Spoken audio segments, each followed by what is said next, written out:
It wasn't an outage, it wasn't sabotage, and it definitely wasn't an accident. In the 6 hours before Venezuela went dark, something vanished that was never meant to be seen leaving at all. Venezuela didn't just lose power. It lost something far more valuable.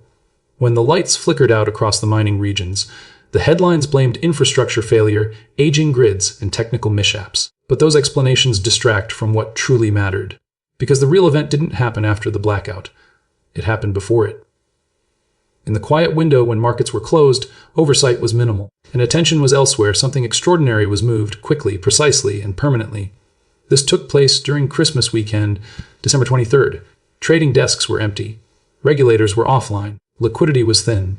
This is the kind of timing chosen by actors who understand systems deeply and know exactly when those systems are most vulnerable. While the world assumed nothing of consequence could happen during a holiday lull, movement was already underway. Shortly before 3 in the morning, 3 cargo aircraft began loading operations at Caracas' primary international airport. Official paperwork labeled the cargo as industrial mining equipment. But that explanation collapses under even minimal scrutiny. Mining equipment does not require armed military escorts. It isn't loaded at closed terminals in the middle of the night, and it certainly doesn't move at a pace that defies basic physics. In less than an hour, nearly 850 tons were transferred from secured facilities into aircraft holds. That equates to material moving faster than almost any civilian logistical operation on record. Equipment doesn't move that way. Precious metals do. That number, 8047 tons, is not arbitrary. It aligns almost perfectly with Venezuela's estimated sovereign silver reserves as of late 2024. Strategic stockpiles that are not meant for export. Metals held for emergencies, currency defense, and geopolitical leverage. By sunrise, nearly all of it was gone. The timeline that followed only deepens the mystery. Military cordons appeared around cargo terminals. Civilian air traffic was quietly rerouted. Emergency transponder codes were activated. Aircraft departed in staggered intervals, each following carefully chosen flight paths. And one plane didn't follow the others at all. It turned northeast, away from public scrutiny. Within hours of the final departure, the country's infrastructure began failing in sequence. Power disruptions spread. Mining complexes reported technical difficulties. Workers were evacuated. Operations were suspended. By midday, the government declared a national mining emergency. And then, something even more telling happened. 32 minutes after the emergency declaration, silver futures in New York surged violently, nearly 8% in minutes. Not hours. Minutes. Trading halts were triggered. Liquidity vanished. This was not a reaction to news.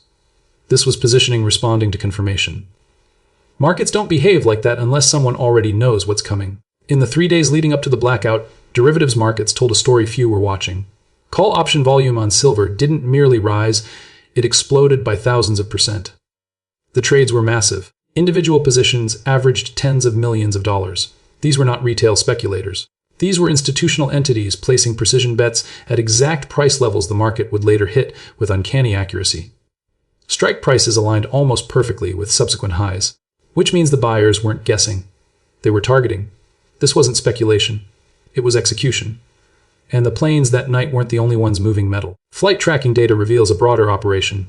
11 aircraft left Venezuelan airspace before dawn. Some were decoys. Some carried executives and families, quiet evacuations ahead of chaos. Others transported actual mining equipment, staged for plausible deniability. But 2 flights stand apart. Heavy, lift cargo aircraft registered abroad departed from locations that officially don't support such operations. Yet underground infrastructure existed, storage facilities connected to the mining network, invisible on civilian maps. These planes carried silver that had been accumulating quietly for over a year, diverted from global markets and hidden until the moment extraction made sense. Estimates suggest those 2 flights alone transported over 1,000 tons of refined silver, more than entire nations produce in a year. This wasn't cleanup. This was culmination. Then there were the aircraft that disappeared entirely. Cargo planes registered to Chinese state-linked operators lifted off and vanished from public radar. No transponders. No destination disclosures. Military protocols.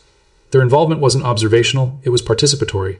Destinations traced afterward reveal a web of strategic logistics. Stops in Eastern Europe. Processing hubs in Central Asia. Final vaults deep underground, designed for continuity under worst-case scenarios. This wasn't commerce. This was reserve consolidation. Venezuela's silver didn't simply leave the country. It left the free market. And that's what makes this moment critical.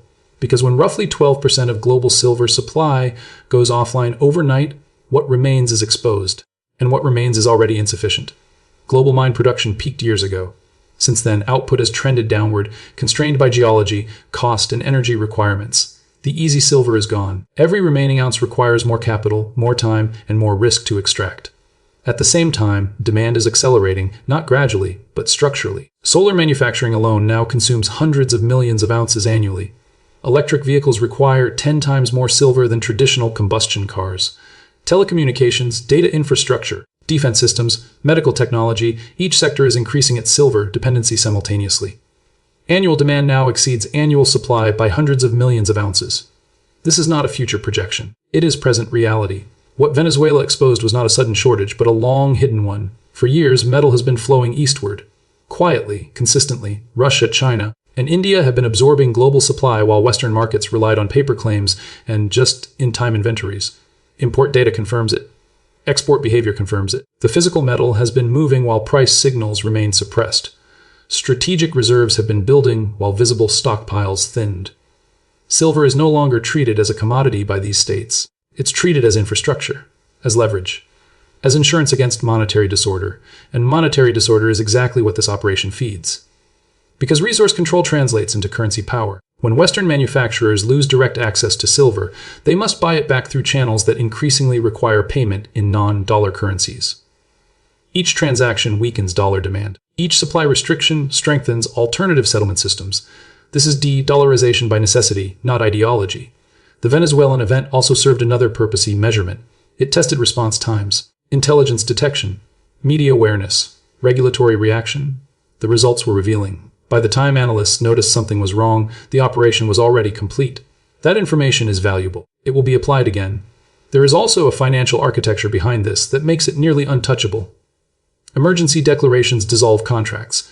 Shell entities intermediate ownership. Refining erases origin. Profits move through opaque networks. Everything is technically legal. Nothing is reversible. Western corporations will feel this next. Many are still expecting deliveries that will never arrive. When force majeure notices land, they'll be pushed into a spot market that no longer exists at scale. Prices will rise not because of speculation, but because the metal simply isn't there. Production plans will be delayed. Margins will compress. Design assumptions will break. This is economic pressure applied without sanctions, without declarations, without conflict, and it has been building for years. Export data from Venezuela shows declining shipments to Western buyers beginning in 2019 despite stable mine output. That silver went east instead, at premiums, deliberately. Over time, thousands of tons shifted hands quietly. The December operation wasn't the theft. It was the final sweep, which explains the market reaction. Tightness had been accumulating beneath the surface. When the last visible reserves vanished, the imbalance could no longer be masked. The free silver market didn't end this year. It ended years ago. We're just now seeing the consequences. What comes next follows a predictable sequence. First, recognition, then hoarding, then industrial panic, then financial stress, then state intervention, then currency realignment, and finally resource-based geopolitical blocks. We are already well into that progression. Venezuela was not the cause, it was the signal. The blackout didn't create darkness, it revealed it.